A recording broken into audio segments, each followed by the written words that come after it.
예, 오늘은 그리스 의학에 관한 얘기를 해보겠습니다. 말씀드렸듯이 이제 서양 문명의 어떻게 보면 그 출발점이고, 사실 지금의 우리 문화도 많은 부분은 서양 문화가 이 동양에도 다 전파가 되고 도미넌트한 문화로 지금 이미 자리 잡고 있는 상황에서 어떻게 보면 전 세계적으로 이 문화의 기원이 되는 그런 시대고, 실제로 지금 현재도 이 문화의 잔재가 굉장히 많이 남아 있습니다. 놀랍게도 우리가 심지어 여기 한국에서 쓰는 우리가 쓰는 말 중에도 이때 쓰던 말을 그대로 심지어 쓰는 경우도 있고, 뭐 랭귀지는 다르지만 그 개념은 그냥 이 시대, 어제 에어 얘기한 것처럼요. 개념은 이 시대에 이렇게 처음 디벨롭된 개념들을 우리가 그대로 지금 쓰고 있는, 우리에게는 없었던 개념인데 그런 것들도 있고 뭐 그렇기 때문에 여러 가지 면에서 굉장히 그 역사적인 가치를 갖는 그런 거라고 할 수 있겠습니다. 예, 그리스 얘기를 하려면 우선 백그라운드를 조금 말씀드리지 않을 수 없는데, 여기 아시죠? 이게 지도가 조금 보기 어렵게 되어 있는데, 이게 그리스가 이렇게 지금 현재 우리가 알고 있는 그리스가 이 지역을 말하는 거죠. 크레타 섬, 남쪽으로 크레타 섬이 있고 뭐 이렇게 쭉 위로는 마케도니아가 있고, 그래서 지중해에 연하고 있고, 이쪽으로 가면 이태리가 있고, 이쪽으로 가면 터키가 있고, 뭐 이런 거는 우리가 알고 있는데, 사실은 이 그리스라는 말은 그리스 사람들이 쓰는 말이 아닙니다. 실제 지금도 그리스 사람들은 자기네 나라를 그리스라고 부르지 않아요. 우리가 이제 우리나라를 한국, 대한민국 또는 뭐 북조선 뭐 이런 식으로 부르지만, 외국에서는 우리를 아직도 고려라고 부르는 것처럼 다른 이름으로 부르고 있어요. 그게 이제 그리스라는 말은 사실은 나중에 이 로마 사람들이 그리스 사람들의 이름을 붙여준 거거든요. 스스로는 뭐라고 불렀느냐 하면 이 지역을 헬라스라고 불렀습니다. 헬라스. 그리고 지금도 그리스 사람들은 자기네 나라를 헬라스라고 불러요. 정확히는 엘레니케 데모크라티아, 그러니까 헬라스 민주국가 뭐 이런 뜻이죠. 헬라스 민국 뭐 이런 뜻이죠. 대한민국처럼 그렇게 불러요. 그리고 이제 지금 제가 얘기하고자 하는 히포크라테스 시대의 헬라스는 사실은 여기에 국한된 게 아니고 굉장히 넓었어요. 어떻게 보면 지중해를 둘러싸고 있는 이런 해안선을 따라서 굉장히 광범위하게 펼쳐져 있어서 그 아래로는 막 아프리카 대륙까지도 이 헬라스라고 하는 영역에 포함됐었는데, 메인 바디는 여기 있고요. 크게 한 덩어리 여기 있고, 그 다음에 이 지금의 터키, 어제 아시아라고 얘기했던 이 지역의 이 서쪽 연안, 이쪽이 다 헬라스에 속하는 지역이었고요. 이탈리아 남부, 지금의 시실리를 포함해서 이탈리아 남부 요 크로토나라고 쓰여 있는 요런 영역, 여기가 다 헬라스의 영역이었습니다. 그리고 아시다시피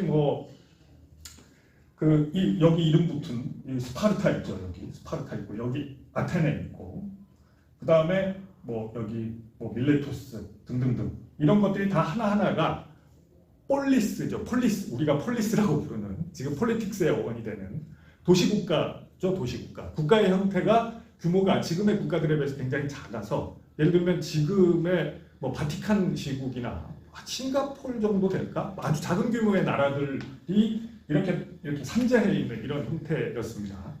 그 하나하나가 독립국가로서의 자격을 가진 거였다고 보면 돼요. 우리가 이런 데서 알만한 거 스파르타, 아테네 말고도 있죠. 이거는 사실은 여기 트로이라고 쓴 거예요. 트로이 전쟁의 트로이. 그거는 여기 이 터키의 서쪽쯤에 있었대요.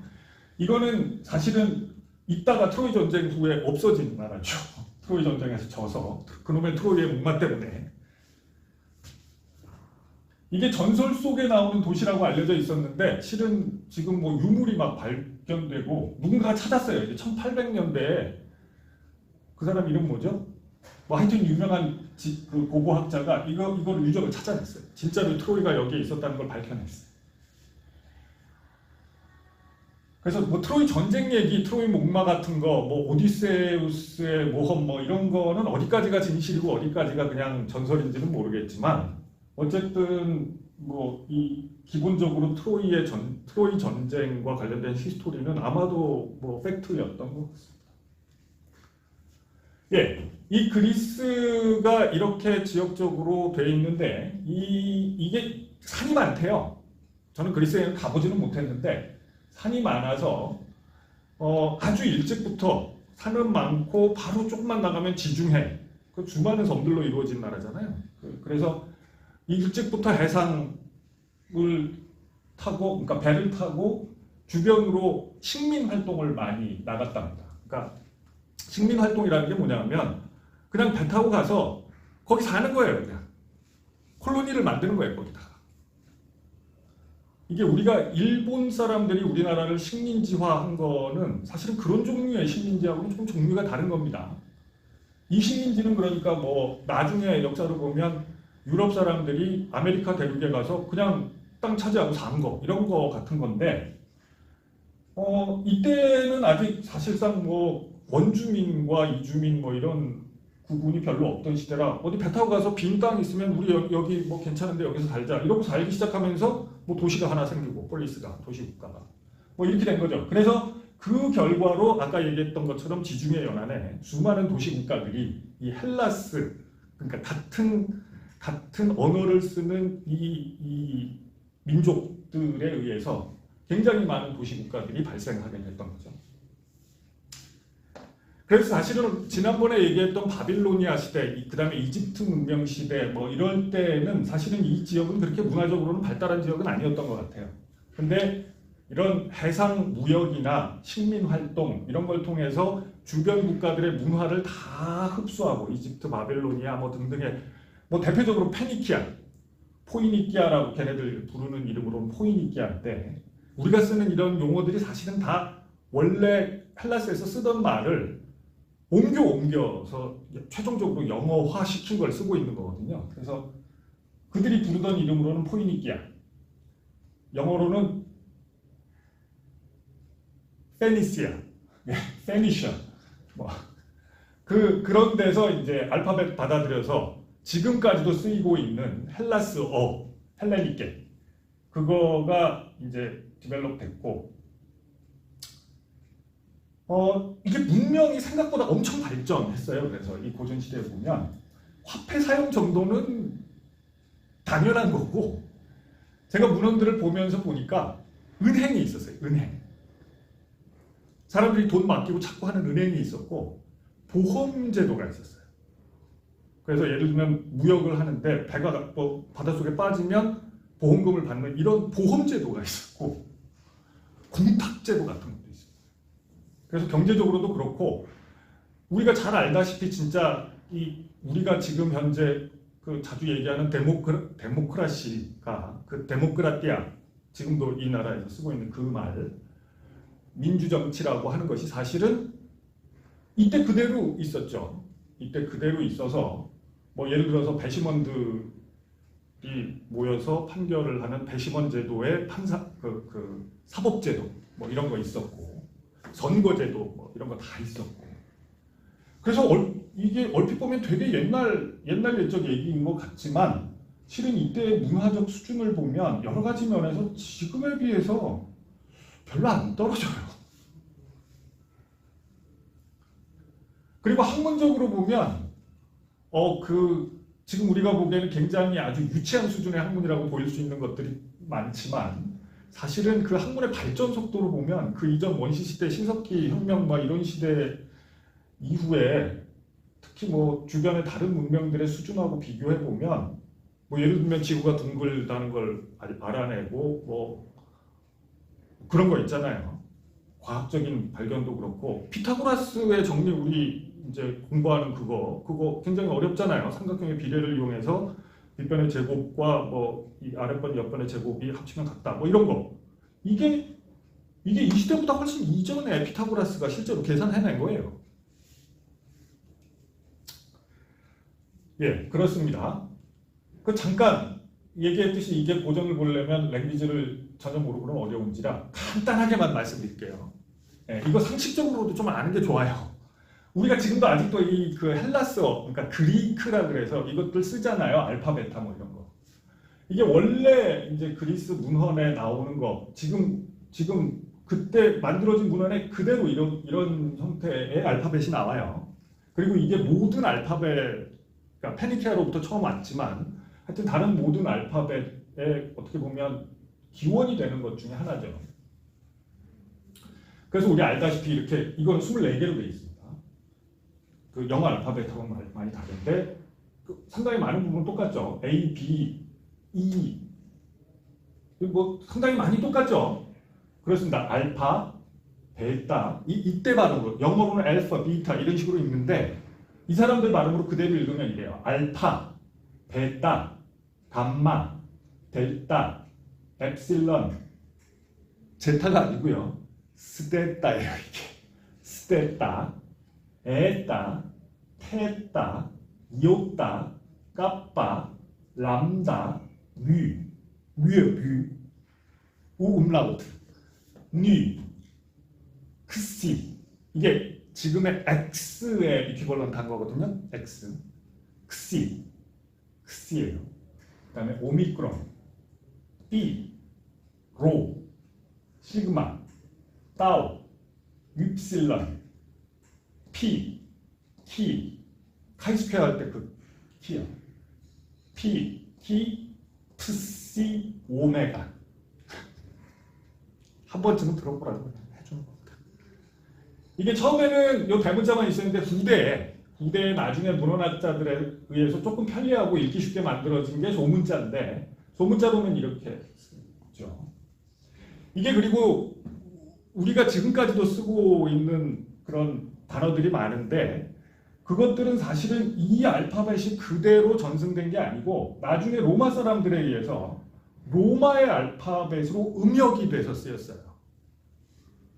그래서 로마의 알파벳으로 음역될 때는 많은 부분 비슷한데 A, B, G, D, E 이렇게 가는데 예를 들면 우리가 번데기 발음이라고 하는 이거는 영어에서는 지금 이걸 트 발음을 하는데 원래 이 발음이 트예요. 테따예요. 트.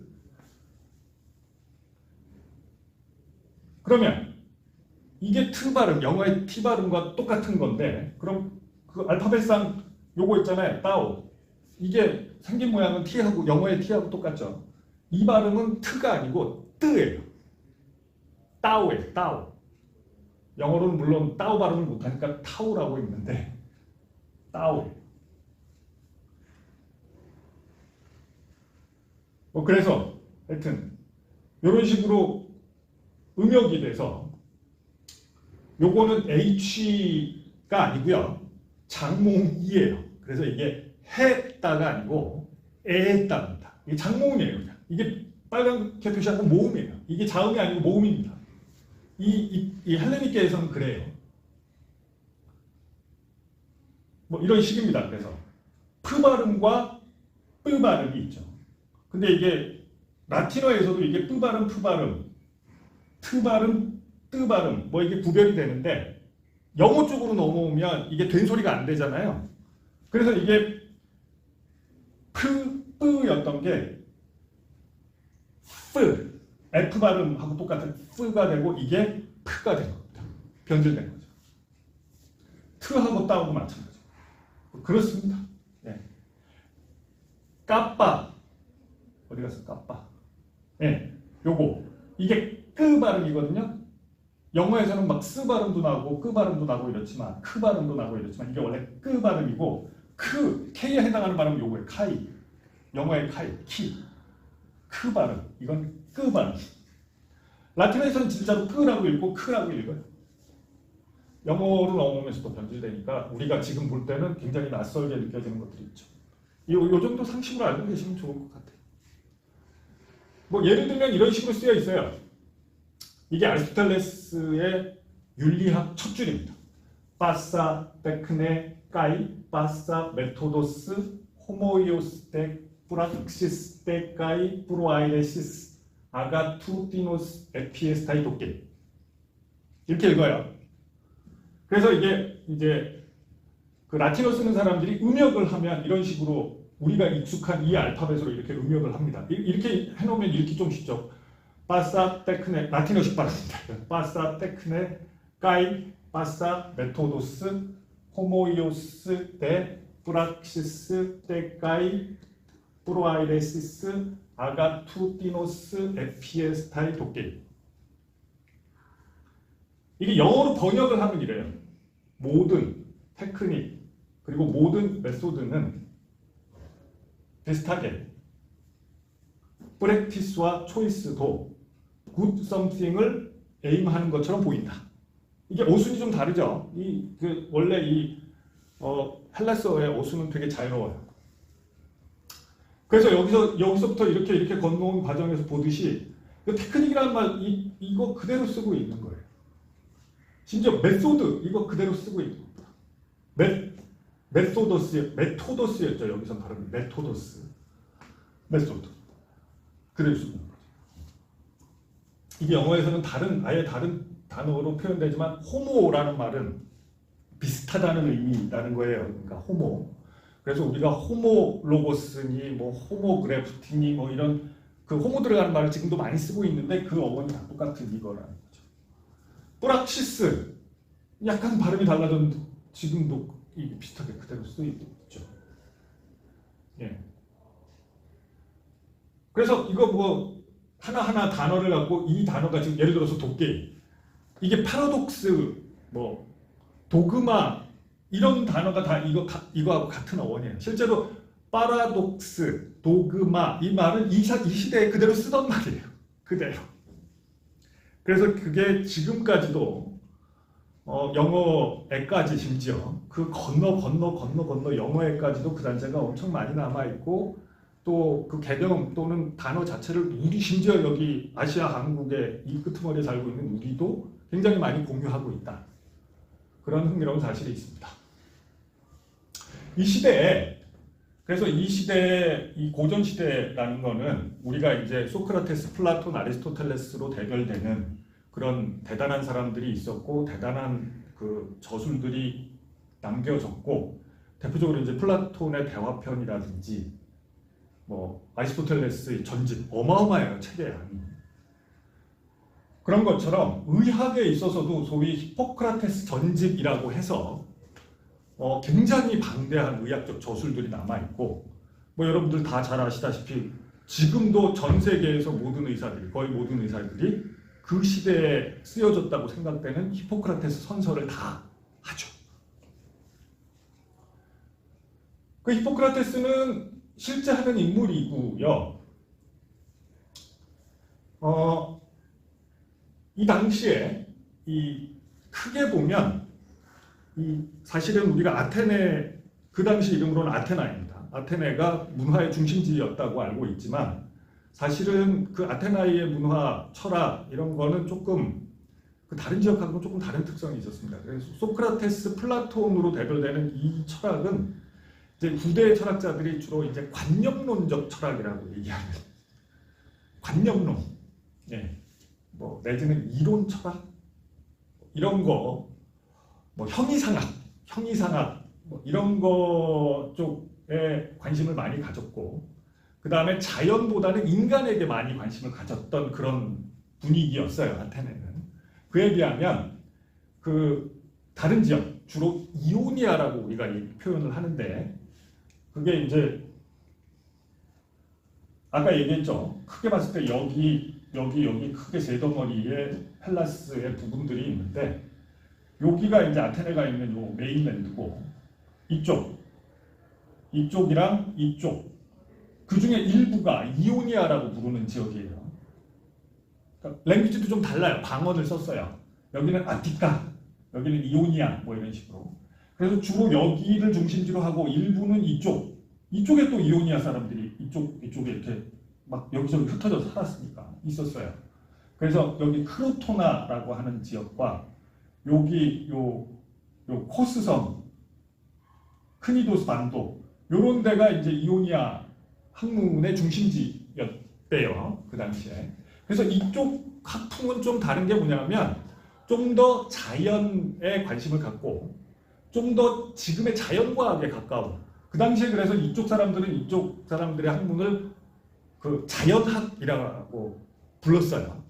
우리 지금 교과서에는 뭐 자연 철학 이런 식으로 나오는데 자연과학입니다. 이게 원시적이었을 뿐이지 지향하는 바는 자연과학.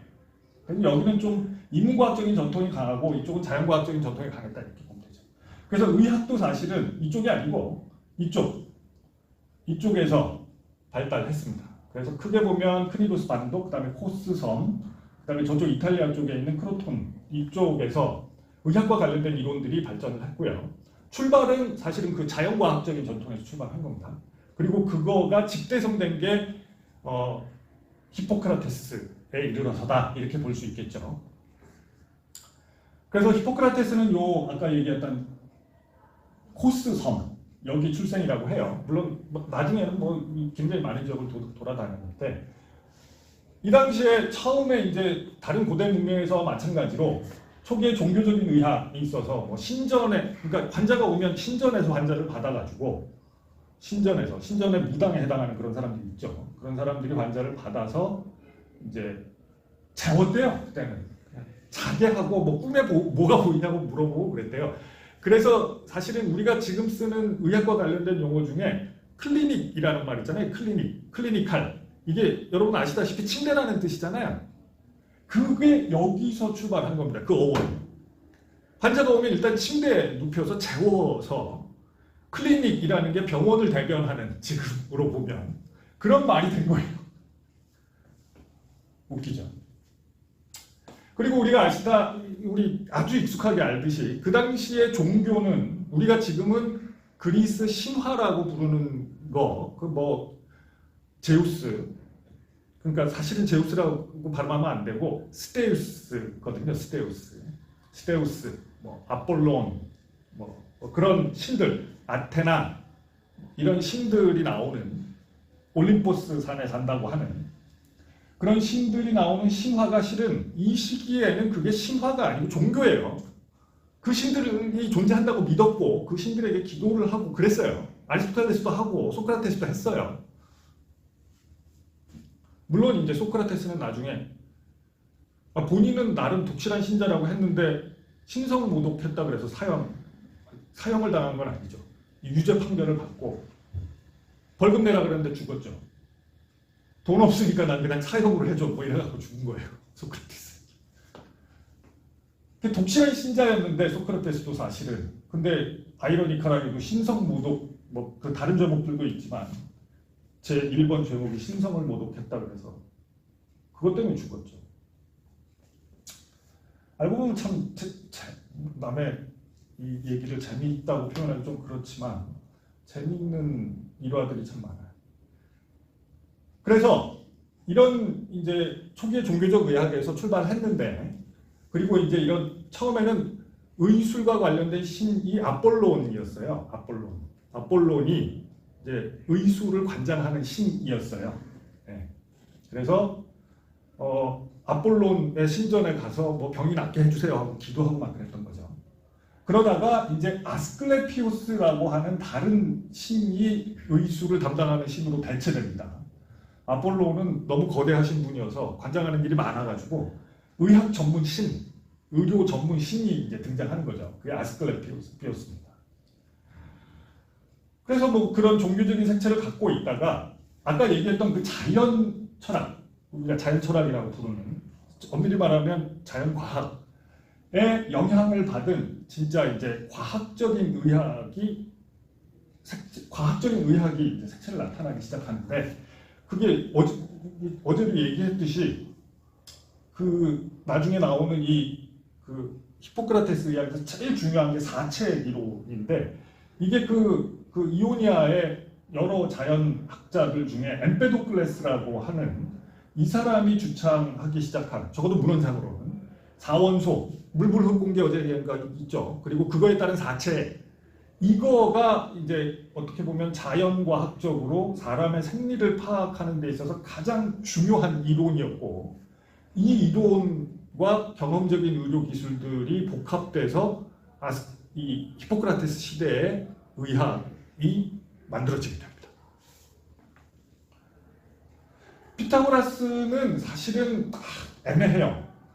우리가 피타고라스 정리라는 거를 통해서 알고 있는데 이 사람은 약간 좀 그 철학과 종교의 중간쯤에 있었던 것 같아요. 그래서 어떤 사람들은 피타고라스를 신격화해서 피타고라스 교단 같은 걸 만들기도 했거든요. 뭐 의술의 신이라고 이렇게 뭐 신상 같은 게 만들어지고 했던 거죠. 거의 뭐 가족도 있어요. 아스클레피오스의 가족. 그래서 뭐 외과의 수호신, 내과의 수호신. 그 다음에 하이게이아, 파나세아는 우리가 지금도 히포크라테스 선서에 등장하죠. 아스클레피오스와 하이게이아, 파나세아 등등의 신들 앞에 맹세합니다. 뭐 이렇게 시작하는 거잖아요. 이게 이제 하이게이아라는 게 이제 그 당시 발음으로 하면 휴게이아이고요. 이건 파나세아. 이게 이제 지금도 쓰이는 말이죠. 하이진, 위생이라는 말이 이거에서 출발한 거고요.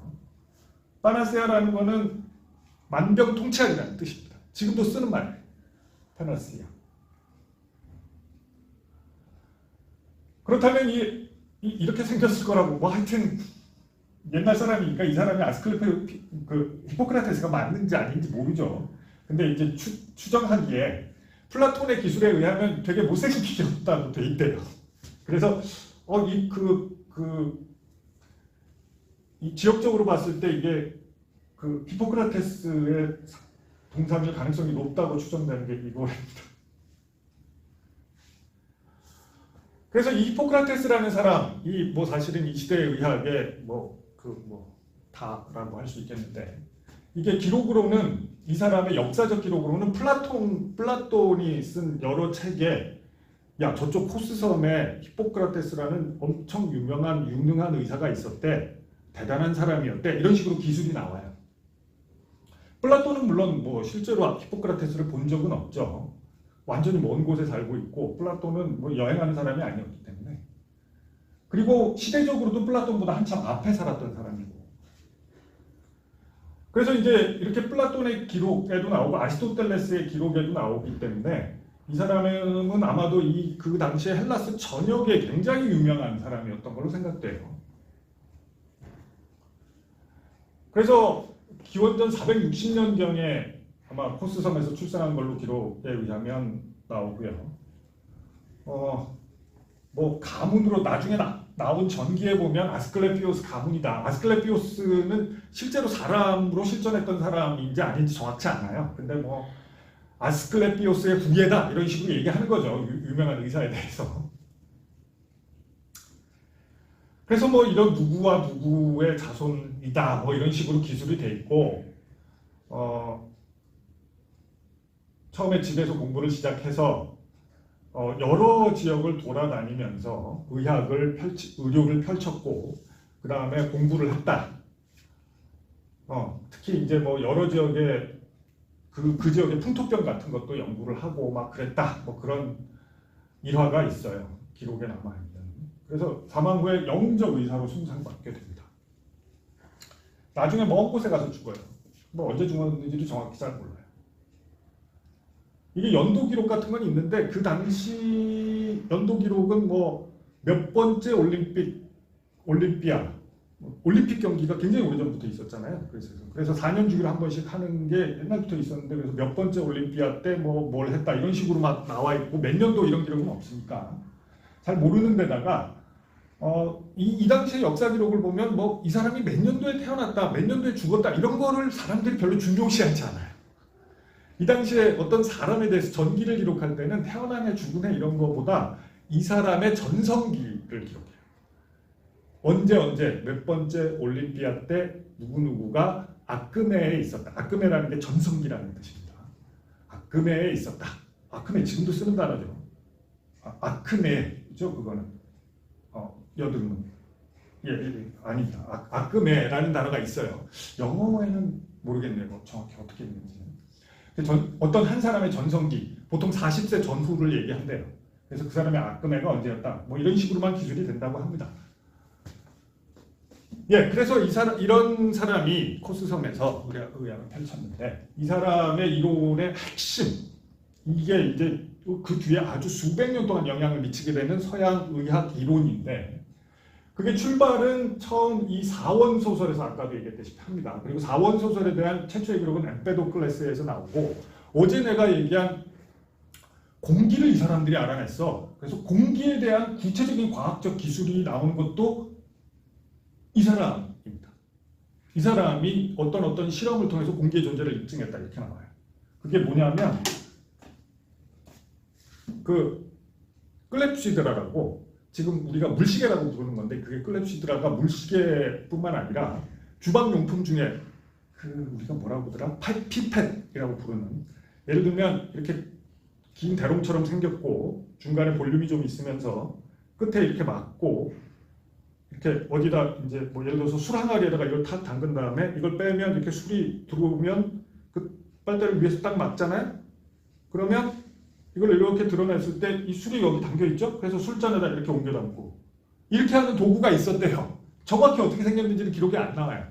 하여튼 그런 도구가 있었다. 근데 엠페도클레스가 괜히 이 부엌에 들어가가지고 그런 거 갖고 장난을 치다가 이게 이렇게 막고 항아리에다 집어넣고 이래저래 장난을 치다가 이걸 탁 열어보니까 밑에서 술이 우르르 하고 쏟아져 들어오면서 후룩 소리가 나더라.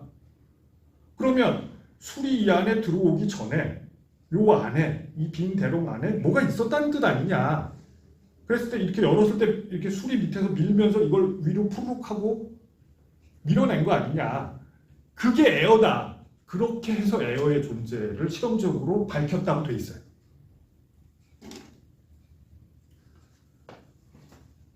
그게 뭐 우리가 생각하기엔 굉장히 유치한 생각인 것 같지만 얘기했다시피 그 이후로도 수천 년 동안 동양에서는 그런 에어의 존재를 생각한 사람이 없습니다. 그래서 엉뚱한 바람이라는 개념이 생긴 거죠. 그래서 우리가 지금도 뭐 바람을 피우네, 바람이 들었네, 뭐 이런 말을 지금도 쓰고 있는데 에어라는 존재를 생각했다면 전혀 다른 얘기가 됐을 만한 것들이죠. 그래서 결국 이런 4원소의 이론에서 출발해서 이 4원소가 대칭하는 4원소예요. 그게 뭐냐면 에어는 뜨겁고 습합니다. 물은 차고 습해요. 그 다음에 흙은 차고 건조해요. 불은 뜨겁고 건조해요. 그래서 이게 뭐죠? 공기, 물, 불, 흙. 요 네 가지예요.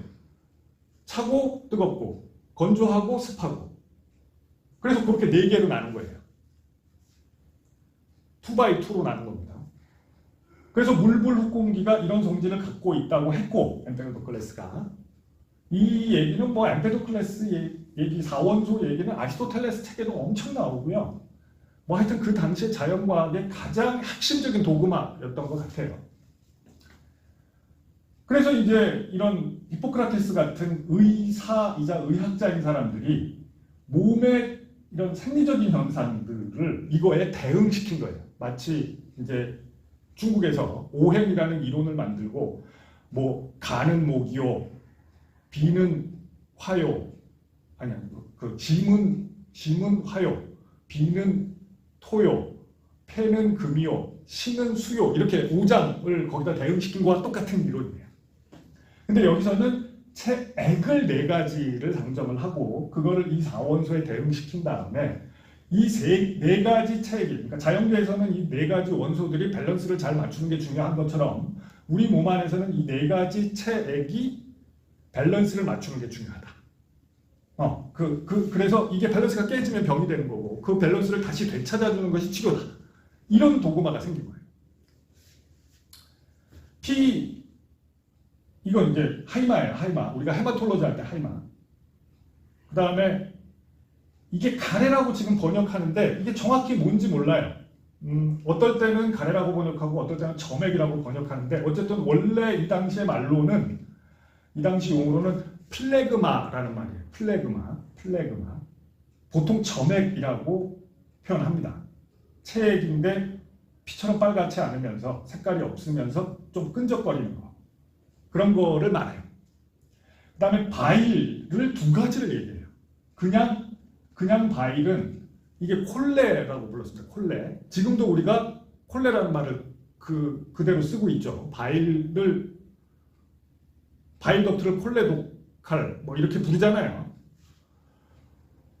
근데 이게 일반적인 바일 말고 까만 바일이 있다고 표현했습니다. 정확히 플래그마랑 블랙 바일, 그러니까 이게 콜레 멜라이나, 그러니까 멜라노마 할 때 그 멜라이나예요. 까만 바일 뭐 이렇게 되어 있는데 이게 정확히 뭐를 의미하는지는 사실은 지금으로서는 명확히 알기는 어려워요.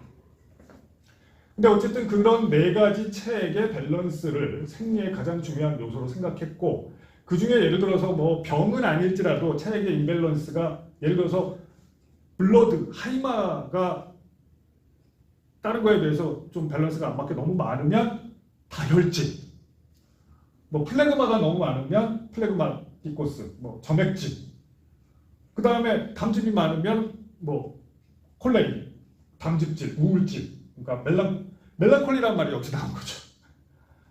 검은 담즙이 많은 성향, 예, 그런 거를 이제 멜랑콜리라고 불렀던 거예요. 콜레 멜라이나, 그러니까 블랙 바일이 많아지면 사람이 슬프고 침울하게 된다, 이런 식으로 생각한 거예요. 사람의 감정이나 생리적 현상을 이거에 대응시키고 이거의 임밸런스로 질병을 설명했던 거죠. 이렇게 된 거는 아주 오래전부터 이 자연 철학자들이 세상에, 이게 바닷가에서 살아서 그랬는지 어쨌든 우리가 알다시피 이게 물이 세상의 근원이라고 생각했던 그런 오래된 도그마가 있잖아요. 그래서 물에 이제 집착했던 그런 부분이 있었던 것 같아요. 그래서 생리를 설명함에 있어서도 이게 고체적인 요소들, 장기 이런 거보다도 이 몸을 구성하는 체액에 대해서 의미부여를 많이 했던 것 같습니다. 그래서 이런 각각의 체액에 대해서 어떤 장기를 이렇게 대응시키기도 하고, 이게 사실은 이 사체액도 혈액, 점액, 담즙, 블랙바일이 어떤 데는 물이라고 기술된 게 있어요. 그냥 물. 그래서 사실은 초기에는 이게 아주 통일된 이론은 아니었고, 뭐 시간이 거치면서 나중에 이런 우리가 지금 알고 있는 사체액으로 흑담즙이 물 대신 들어가면서 그렇게 된 걸로 생각됩니다.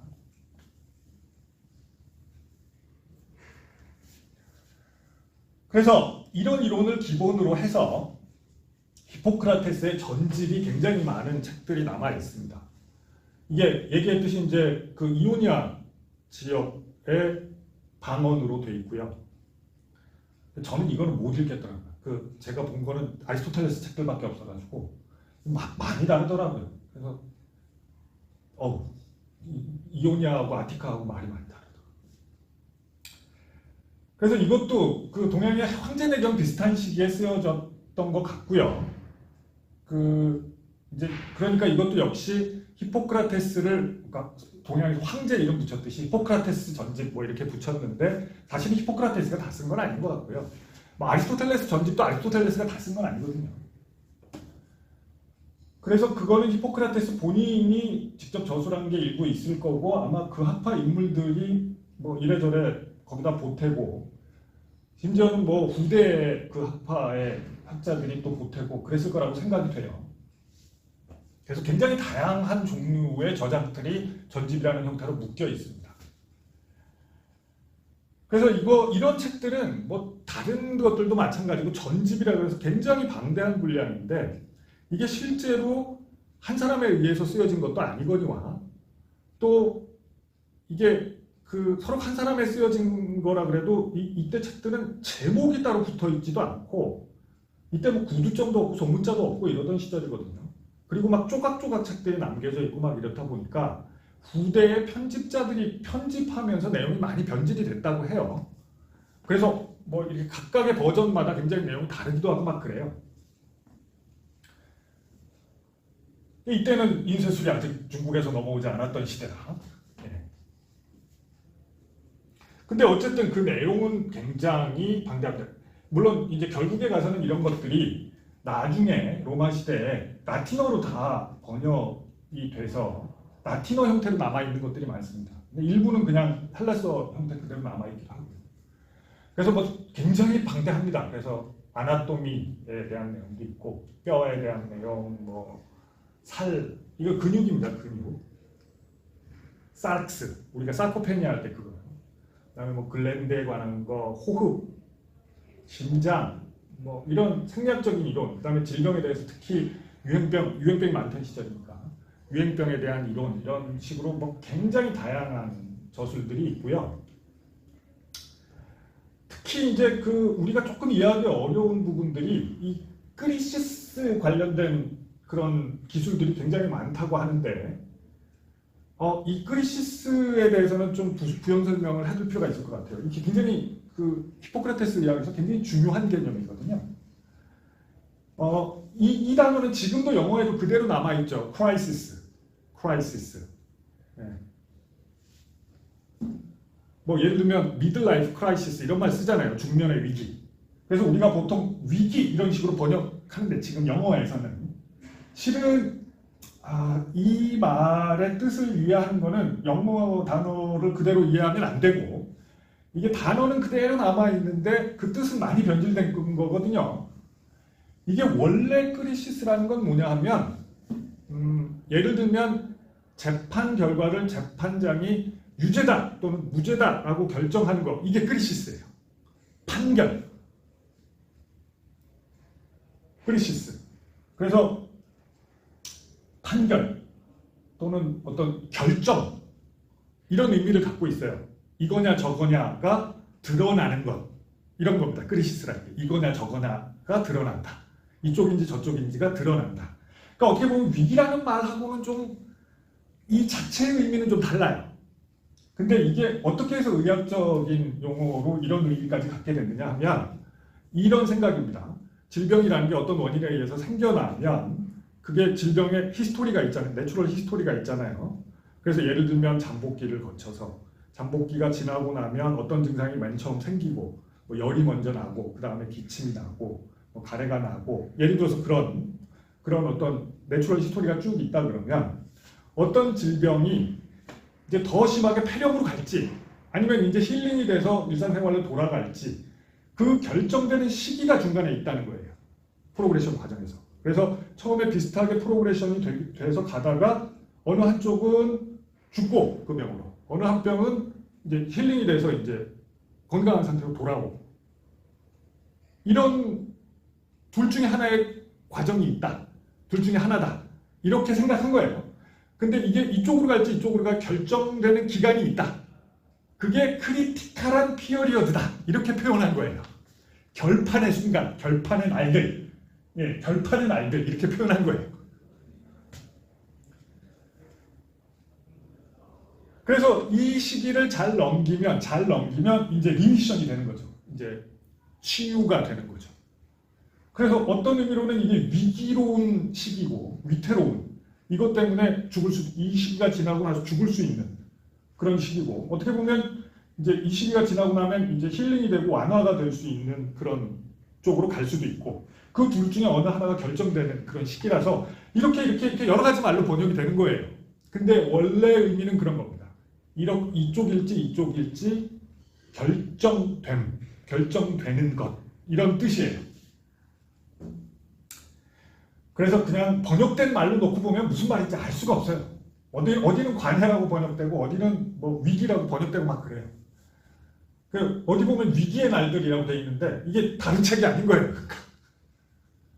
그리고 위기라고 번역하든 관해라고 번역하든 이게 사실은 원래 의미하고는 좀 많이 변질된 거죠.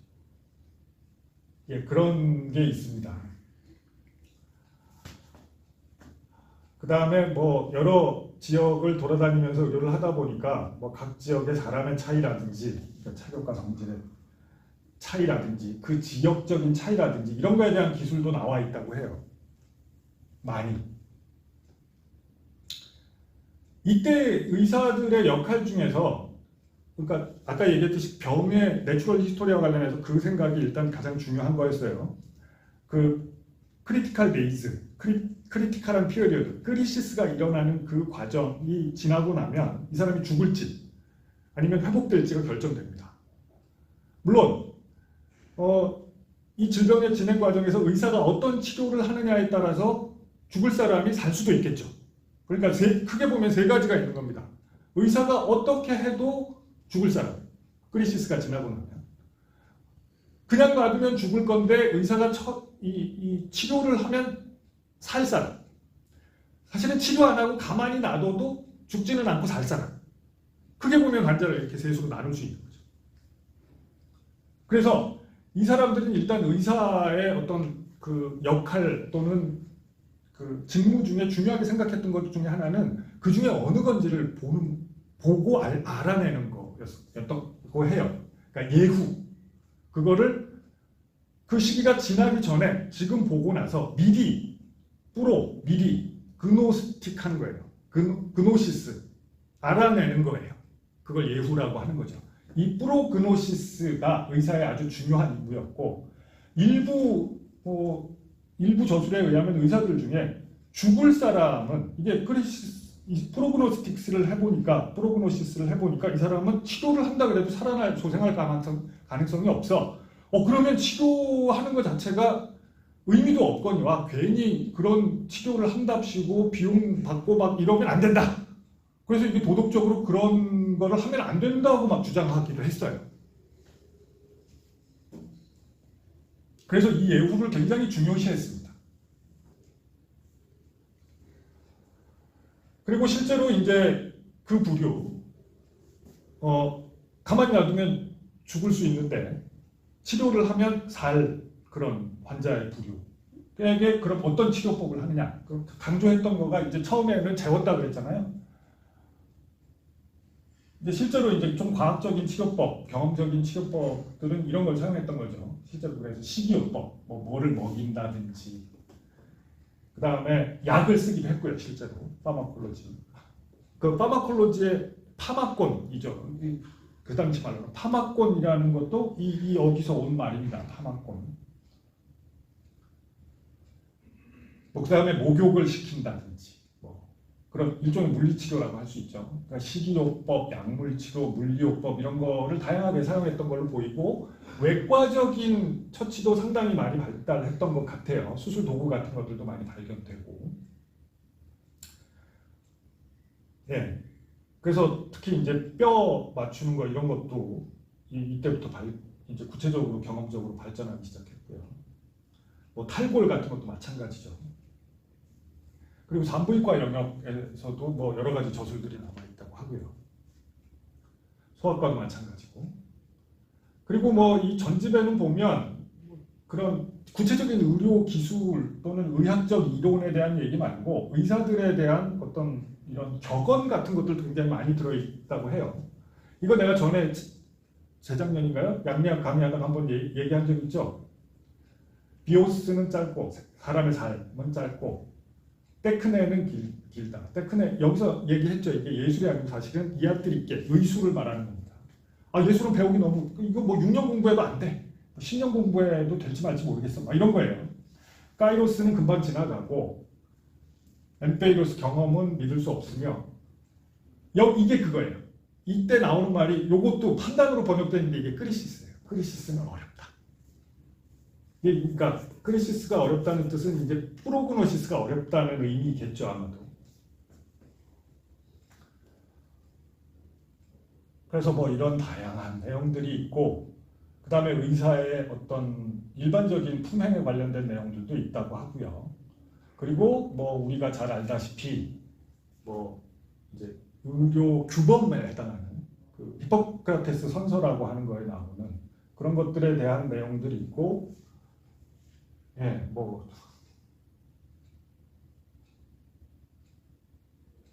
다양한 이런 의료 시스템도 있었다고 합니다. 아까 얘기했듯이 이게 굉장히 사회 시스템이 발전된 사회였거든요. 이게 히포크라테스 선서 지금 쓰는 게 실제로 히포크라테스 시대에 선서를 하고 그러지는 않았던 걸로 생각이 돼요. 그래서 그냥 이거는 어떻게 보면 후대에 만들어진 부분이 굉장히 많을 거로 생각되는데 어쨌든 그냥 히포크라테스라는 이름으로 상징적으로 지금까지도 남아있게 되죠. 원래는 일종의 계약서 같은 게 아니었을까. 그 내용을 보면 실제로 그런 느낌이 많이 들죠. 이게 이제 의술을 배우고 특히 맨 처음에 나오는 게 이거죠. 이런 의수를 가르쳐준 나의 스승님을 부모로 생각하겠다.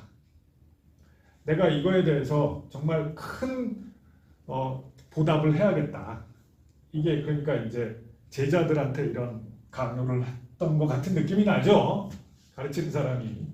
그래서 돈을 필요로 하면 내 것을 나눠주겠다. 뭐 이런 식으로. 그리고 그 자식들을 나의 형제로 생각하겠다. 그 무협지에 뭐 사형, 삼해 뭐 나오는 그런 얘기인 거죠, 이것도. 그리고 이 기술을 어떻게 보면 이게 경제적 가치가 있는 거니까 함부로 아무데나 써먹지 않고 함부로 아무데나 전파하지 않겠다. 이런 식으로 아마도 이제 계약 같은 걸 했던 모양입니다. 네. 우리 이거 뭐 아시죠? 뭐 이거 다 한 번은 최소한 여러분들 이제 좀 있으면 읽어보게 되겠죠? 상징적인 의무죠. 그래서 이거는 의료 기술이라기보다는 의사의 도덕적 의무랄까? 의사로서의 자질? 뭐 이런 거에 대한 상징적인 이야기. 그래서 의사가 된다는 것은 단지 그냥 어떤 기술을 연마한 기술인이 되는 거 이상의 그런 어떤 인간적인, 그러니까 조금 평범한 인간의 수준을 넘어서는 도덕적인 요구 같은 것이 여기에 담겨져 있는 거죠. 그래서 뭐 실제로 그 당시에 성사를 했을 것 같지는 않대요. 나중에 이제 특히 중세 이후에 근대에 들어서면서 이게 처음 이런 대학들에서 지행되기 시작한 것으로 알려져 있습니다. 이런 수술 도구들 기록이 남아 있고요. 히포크라테스 얘기 말고 이게 의학과 관련해서 또 한 사람, 이게 언급을 하지 않을 수 없는 사람이 아리스토텔레스입니다. 이 사람은 의사는 아니에요. 의사는 아닌데, 그리고 얘기했듯이 이게 아티카, 그러니까 아테나이의 우리가 알고 있는 철학자 중에 한 명이면서 소크라테스, 플라톤의 실제 제자죠. 플라톤의 그 아카데미아, 아카데미에 들어가서 실제로 거기서 수학을 오래 했고 20년인가 뭐 공부를 했고, 네, 뭐 사실은 플라톤의 아카데미를 물려받을 만한 수제자였는데, 이게 이 사람이 원래 아테네 사람이 아니고 저 북쪽 변방에서 온 사람이거든요. 그 마케도니아에서 온 거예요. 알렉산더가 그 나중에 태어나게 되는 그 마케도니아, 그리스, 지금의 그리스 중에 저 북쪽. 그래서 이제 어떻게 보면 좀 먼 동네에서 와가지고 이제 외국인인 거죠. 그러니까 그 당시로 보면 외국인 유학생이었고, 그래서 약간 아테네에서는 조금 왕따는 아니고 약간 텃세를 당했던 것 같아요. 그리고 또 하나, 이게 스승인 플라톤하고 조금 이 철학적 성향이 달라서, 이게 읽어보면 뭐 플라톤이 자기 스승인 건데 어쨌든 자기가 다니는 학교의 교장 선생님이랑 마찬가지인데, 플라톤은 말도 안 되는 소리를 해. 막 이런 식으로 써요, 진짜. 그래서 좀 플라톤의 정통 제자들이 좀 미워하기도 했던 것 같아요. 근데 그런 특성이 뭐냐면, 우리가 흔히 듣듯이 플라톤은 지극히 관념론적인 철학을 얘기했던 거에 비해서 플라톤에게 실은 제일 영향을 많이 미친 사람은 피타고라스예요. 피타고라스. 그 사람 학문적 성향이 그래요. 이게 막 세상은 숫자로 돼 있다는 둥, 뭐 1은 어떻고 10은 어떻다는 둥, 뭐 완벽한 숫자는 얼마고, 이런 되게 허무맹랑한 것 같은 관념론적 철학을 피타고라스가 얘기를 많이 하는데, 플라톤이 그 영향을 많이 받아서 플라톤의 사상, 그 소위 우리가 이데아 사상이라고 하는 게 그런 성향이 굉장히 강해요. 그에 비하면 이 사람은 굉장히 그 이오니아의 자연과학적 분위기를 많이 영향을 받은 사람입니다. 그래서 플라톤에 비하면 상당히 유물론적이에요. 그래서 뭐 플라톤은 관념론자, 아리스토텔레스는 유물론자, 이런 식으로 이분법적으로 얘기하는 경우가 굉장히 많은데, 근데 사실은 전체적인 맥락에서 보면 이 사람도 이오니아의 엠페도클레스 같은 사람이 보면 너무 관념론적인 사람인 거예요. 그럼에도 불구하고 상당히 이런 절충적인 성향 때문에 그나마 관념론적인 주변 분위기에서 이게 이제 비교적 그래도 실증적이고 경험론적인 사람이라고 취급을 받은 거예요. 예. 진짜 유물론자, 데모크리토스 이런 사람들은 말도 못하게 유물론자거든요. 그래서 어찌됐건 이 사람의 자연과학 자산이 절충적인 이 자연과학 자산, 관념론적인 과학과 그런 경험적인, 실증적인, 유물론적인 과학의 절충적인 자연과학 자산이 후대에 영향을 엄청나게 미치게 돼요. 그래서 막 중세에는 거의 아리스토텔레스가 모든 학문의 처음이자 끝인 것처럼 취급을 받거든요. 의학에서도 심지어 그래요. 의학에서. 그래서 이 사람이 이 수많은 분야의 저술을 남겼는데 특히 생리학 관련된 저술이 많거든요. 생물학, 생리학. 사람의 생리만 쓴 게 아니고 뭐 동물에 대해서도 엄청나게 많이 썼어요. 실제로 그냥 생리학 말고 동물학 또는 생물학 분야에서는 지금 이 사람이 쓴 이론이 그대로 막 남아있는 것들도 되게 많대요. 실제 읽어보면 어마어마해요. 진짜 그 관찰과 기록과 방대한 그런 사례 수집 뭐 이런 거가 실제 읽어보면 어마어마합니다. 이게 사람이 어떻게 이렇게 많은 걸 공부할 수가 있지? 이게 히스토리아 아니말리움 예를 들어서 이런 거. 그러니까 히스토리아라는 말이 원래는 역사라는 뜻이 아니고 그냥 탐구라는 뜻입니다. 탐구. 이것도 번역 잘못한 거예요. 이게 역사라는 말이 아니에요. 탐구라는 뜻이 탐구. 근데 이제 지금 영어에서 뜻이 히스토리로 역사로 변질되고 나니까 번역할 때 우리가 역사로 번역하는 건데 책에 이렇게 돼 있으니까 그대로 저도 이렇게 슬라이드를 만들었습니다만 일반적으로 그렇게 번역되는 게 틀린 거예요. 확실히 틀린 거예요. 세상의 모든 사람이 역사라고 번역해도 확실히 틀린 겁니다. 저는 확신이 있어요.